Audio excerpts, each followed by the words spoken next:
Good day, Crime Talk aficionados. My name is Scott Reisch, and this is Crime Talk, the most fact-driven, unbiased, true crime channel, often imitated but never duplicated. Let's get straight to the docket. First, parents duct tape a sex offender who just happened to be hanging out in their 5-year-old daughter's room. Second, Michael Avenatti sentenced. 1 down, 2 to go. Third, a correctional officer will now be an inmate.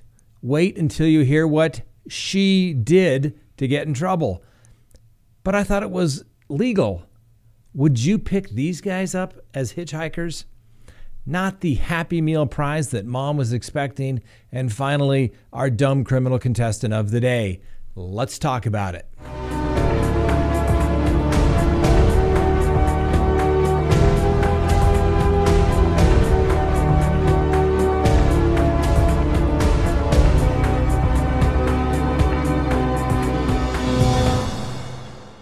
Good day, Crime Talk aficionados. My name is Scott Reisch, and this is Crime Talk. Thanks for watching. If you haven't already done so, please hit that subscribe button as well as that little bell over there in the corner so that you receive updates and information as to when we put up a new video or go live. All right, let's get straight to the docket today.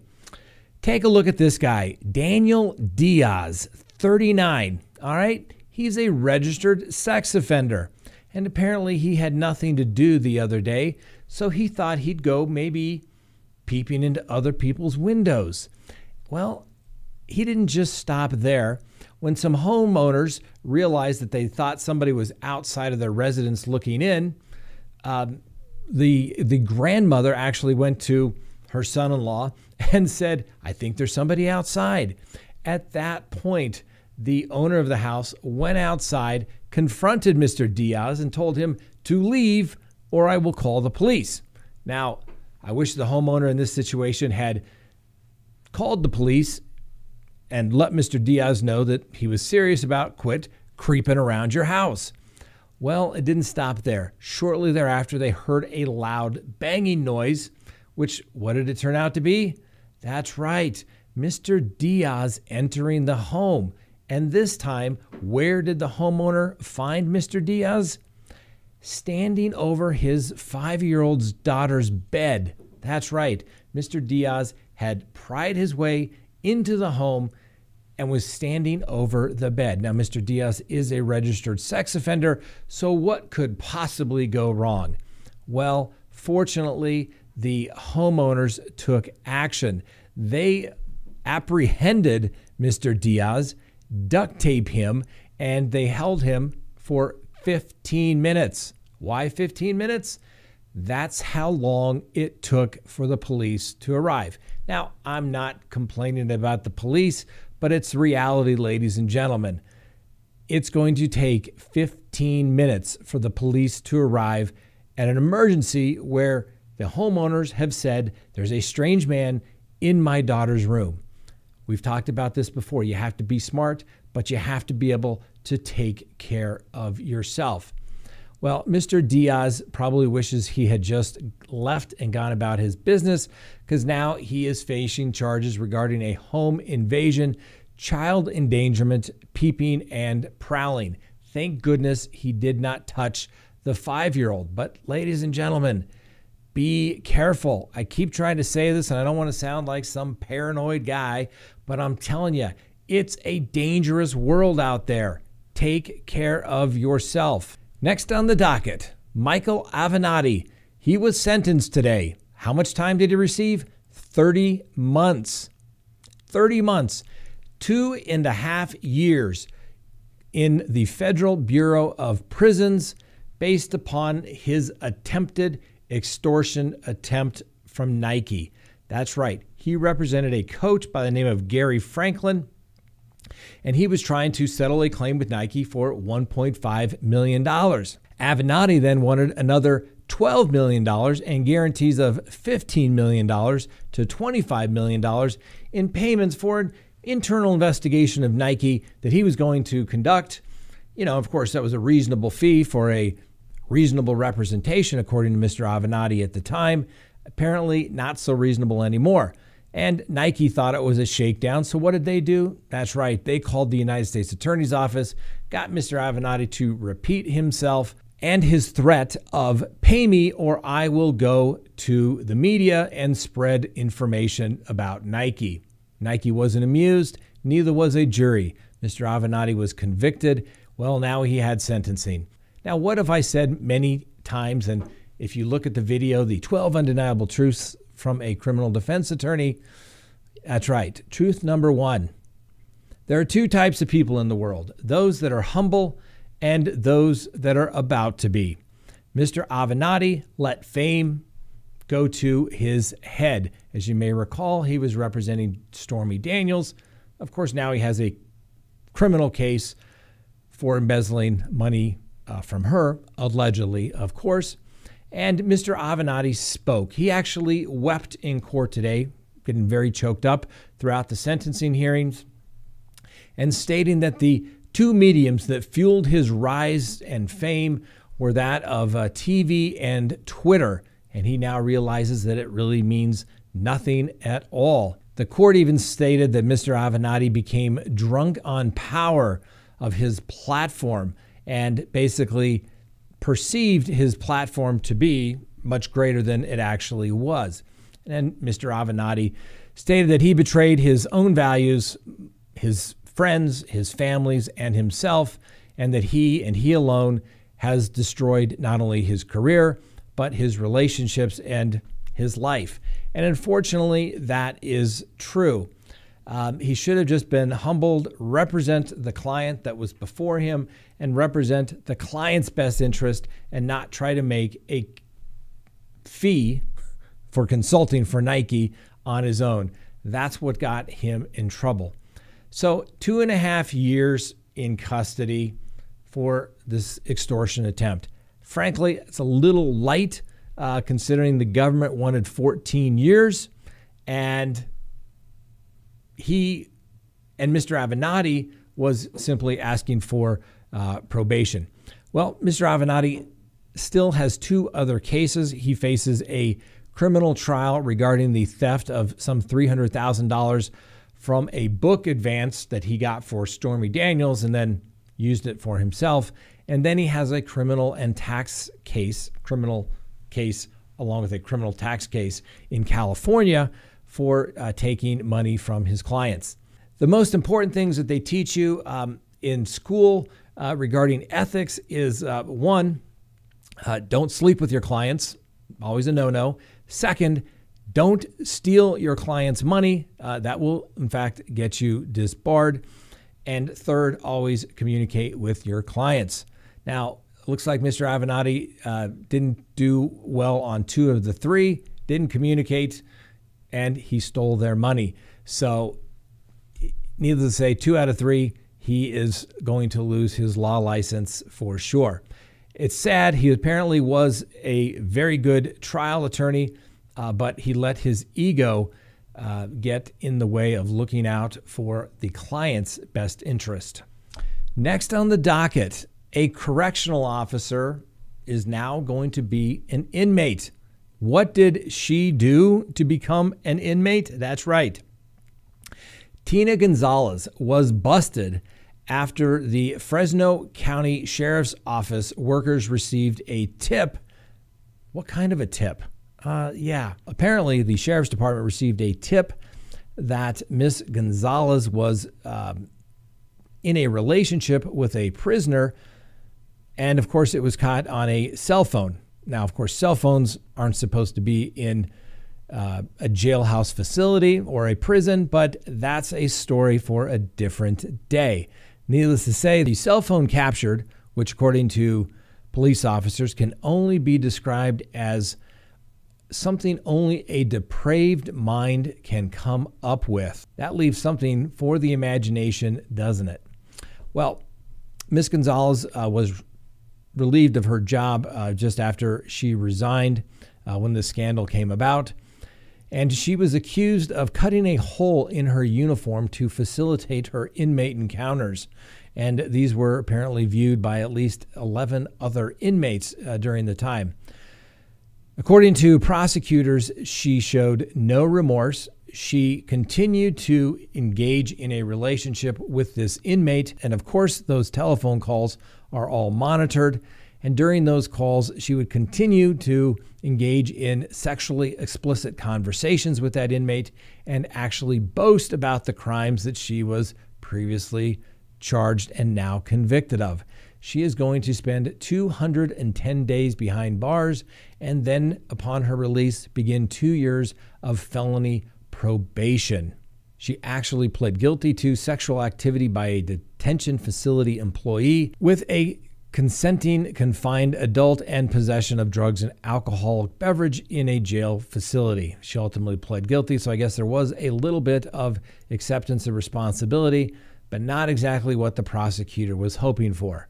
I guess I would ask Ms. Gonzalez first, what the hell was going on in your mind when you thought this was going to be a good idea? 2, why would you think that you could get away with it? And 3, was it worth it? Somehow I doubt it. Next on the docket, but I thought it was legal. That's right. Authorities in California have made a huge bust, and they took $1.2 billion of seized drugs off of the streets. What was the drug, you might ask? Cocaine? Methamphetamines? No, marijuana. That's right. Apparently, even though it's legal in California, that it being marijuana, there's still a black market for it. Oh my gosh, I am so shocked and surprised. I cannot believe this. Of course I can. Okay, let me just tell you from a criminal defense perspective, there is more marijuana out there on the streets than people know what to do with. And yes, you hear about the record numbers of sales that are going through and the tax dollars that the state is receiving for marijuana. But most of it goes out the back door of legal grows, and there are still illegal grows like they had here in California, where they took off 33,480 pounds of the harvested marijuana. Oh, they arrested 30 individuals. They found a bunch of firearms. Oh, and also some dead bodies. Ooh, which would make you think, according to the police, that this was an organized drug trafficking organization by Mexican drug cartels. Oh my gosh, once again, I am so surprised. I thought it was all legal. No, ladies and gentlemen, there's always going to be a black market, and that's just the way it is. All right, not condoning it. I'm just telling you that's the way it is. Why are there so many drugs being pumped into the United States? Well, like, for example, methamphetamine, coke, oxy, fentanyl, because the cartels were being squeezed out of the marijuana market. So they pumped in all the other stuff to create new customers.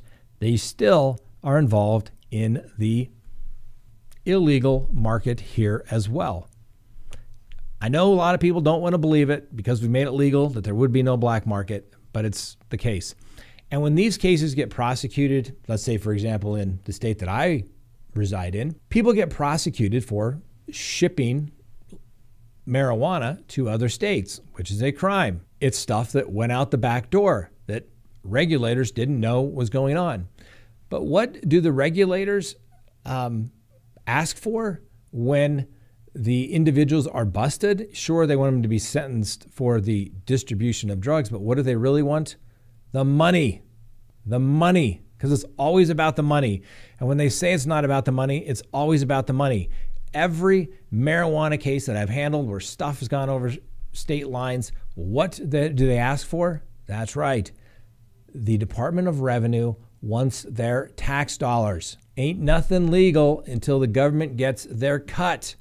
That's what they're upset with in California. Hey, if this is illegal and we don't know about it, we can't tax it. Before it was all just illegal, and if the government can't get their cut, then nobody should be able to get it. But now that it's legal, the government's got to get their cut. All right, quick summary there of Drug Economics 101. Ain't nothing legal till the government gets their cut. Next on the docket, would you pick these guys up as hitchhikers?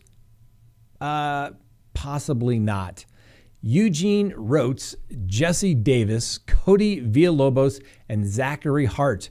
They are all escaped inmates from the great state of Illinois. They are considered armed and dangerous. Apparently, they got out somehow. The police didn't realize it. The sheriff didn't realize it really until they were doing their count. And guess what? They're all gone. The surrounding communities that are near the Fulton County Jail in Illinois have basically been put on a shelter-in-place status because of these dangerous prisoners. Wouldn't it be nice at that point you could pick up a hitchhiker and say, hey, I don't really know you, but I've got my CrimeTalkSearch.com background subscription service. Let me search you before you get into the car. Well, not everybody's going to have that. You should, because otherwise you could pick up one of these guys that's considered armed and dangerous. All right, let's take a quick recess. Please go to CrimeTalkSearch.com, sign up for a background subscription service. You'll be happy you did. If there's anyone out there you were ever curious about what was in their background, now is the time to do it. If you're going to get involved with somebody, now is the time to do it. When you go to CrimeTalkSearch.com, you put in the name, literally millions of public records are searched, and a report is generated. And it's going to give you a report. If they have multiple social media accounts, you're going to find it. If they have multiple phone numbers, multiple email addresses, it's going to be found. And more importantly, you're going to get information regarding criminal history. Hopefully the person you're searching has none whatsoever. But if it's there, it's going to be found. You're going to get everything you'd want to know, whether you're going into business or whether you're going into a personal relationship. You're going to be able to find out the information you want to know. So go to CrimeTalkSearch.com, sign up today. You'll be happy you did. Next on the docket, not exactly the Happy Meal surprise that the mom was looking for. 2 McDonald's employees in Maine have been charged after drugs were found in a customer's Happy Meal. According to the Auburn Police Department, a mother contacted authorities after discovering prescription Suboxone, and that's used to treat narcotics dependence. In most cases, it is used for opioid and heroin addiction to keep people off of wanting to have the craving for opioids. The Suboxone, usually strips, were found in the 11-year-old's Happy Meal. The McDonald's completely cooperated, and they found that one of the employees had the Suboxone in his pocket along with a pen. At some point, the employee bent over, the pen and the Suboxone fell out and into the Happy Meal. The employee didn't realize the drugs were gone until the investigation had started. Now, where everybody gets in trouble, it'd be okay if the individual that dropped the Suboxone had a prescription, but like most legal narcotics, what do people do? That's right, they sell them.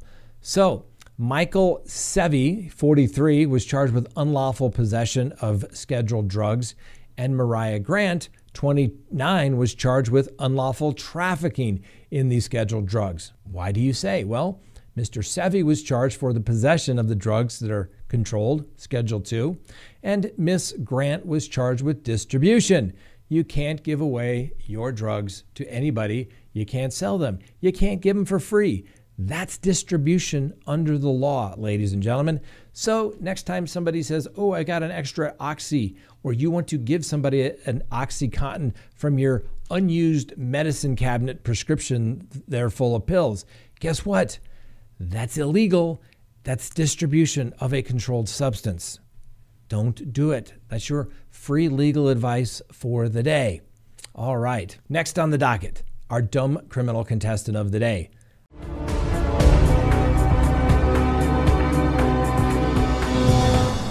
I'm not exactly sure why the food theme continues, but today our dumb criminal contestant comes from the Taco Bell food chain. Now, not an employee, it's not Taco Bell, it's somebody that wanted Taco Bell.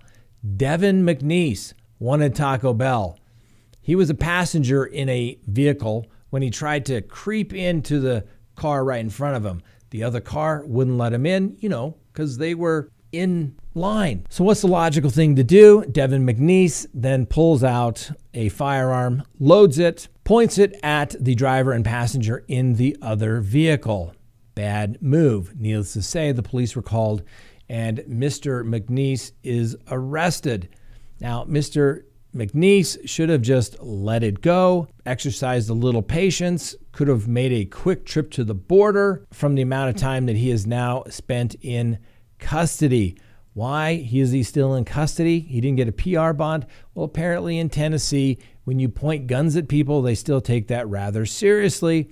And a $10,000 bond has not been posted by Mr. McNeese or his friends and family, shocking as it may be. Well, Mr. McNeese, congratulations. You may not have got that spot in line, but at least you are our dumb criminal contestant of the day. I mean, everybody knows, right? When you butt in line from somebody, it's like that scene from a movie where they like, do you mind if I cut right in front of here? It's like, no, I don't mind. As long as you get a note from each and every person behind me saying it's okay, then I'm okay with it.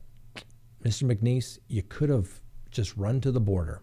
Anyway, you are Dumb Criminal Contestant of the Day, and if you're a Dumb Criminal Contestant winner of the week, that's right, Crime Talk merchandise. And this could still get you a charge of menacing if you threw it at somebody, Mr. McNeese, but it's a lot less intimidating than a gun. All right, that's all we have for you today. Thanks for watching. We'll see you next time on Crime Talk.